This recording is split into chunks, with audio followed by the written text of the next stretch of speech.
வணக்கம் மாணவர்களே.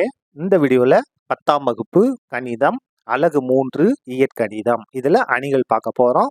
பயிற்சி 3ல் 18ல 6வது கணக்கு என்ன கொடுத்திருக்காங்க பாருங்க.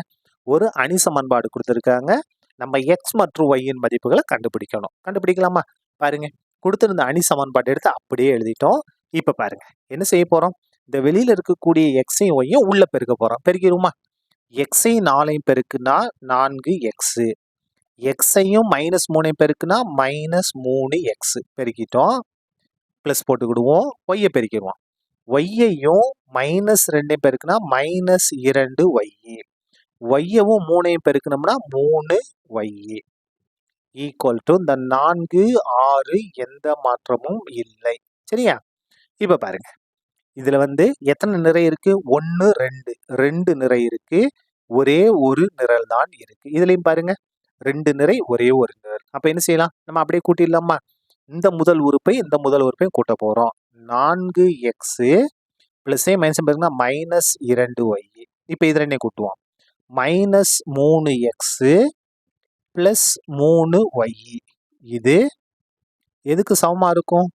4 6க்கு சமமாக இருக்கும். சரியா? இப்ப பாருங்க, இதுல முதல் நிறை இரண்டாவது நிறை ஒரே ஒரு நிரல் தான் இருக்கு. இப்ப எதை சமப்படுத்தணும்? இந்த முதல் உறுப்பை சமப்படுத்தணும். 4x -2y எதுக்கு சமமா இருக்கும்? இந்த 4க்கு சமமாக இருக்கும். இதை சமன்பாடு 1ன்னு எடுத்துக்கிட்டோம். ரெண்டாவது பாருங்க, -3x அதுக்கு முன்னால இதை கொஞ்சம் சுருக்கிடுவோமா?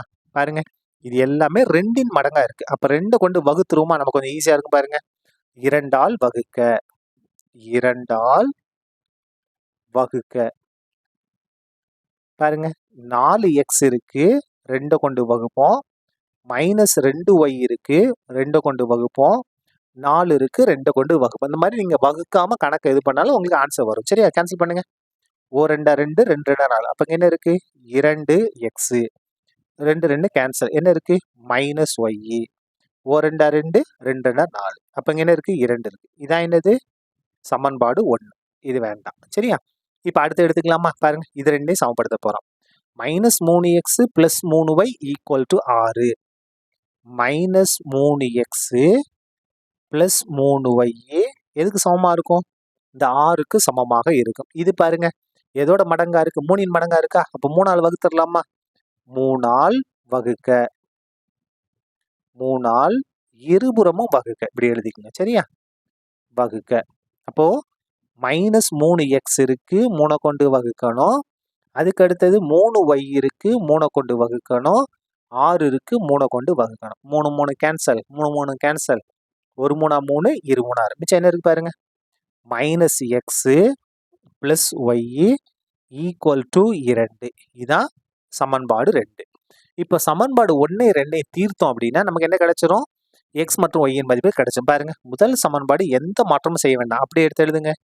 2x minus y equal to 2. ரெண்டாவது சமன்பாட்டை அப்படியே எடுத்து எழுதுங்க. என்ன இருக்கு? -x plus y equal to 2. இப்ப பாருங்க, இந்த பிளஸ் y மைனஸ் y தானாவே கேன்சல் ஆயிரும். இப்ப பாருங்க, 2xல இருந்து 1x மைனஸ் பண்ணா என்ன வரும்? 1x வரும். புரியுதா? பாருங்க, இங்க 2x முன்னாடி எதுவுமே 1 2xல 1x கழிச்சோம்னா 1x முன்னால 1 போட்டாலும் சரி போடலாம் சரி, எந்த பிரச்சனையும் கிடையாது. ஈக்குவல் டு 2 2 கூட்டினா 4. எக்ஸோட மதிப்பை கண்டுபிடிச்சிட்டோம். நமக்கு என்ன வேணும்? ஒய்யோட மதிப்பு வேணுமா? எதுல பிரதியிடலாம் பாருங்க. எக்ஸ் ஈக்குவல் டு 4 என 2ல் பிரதியிட.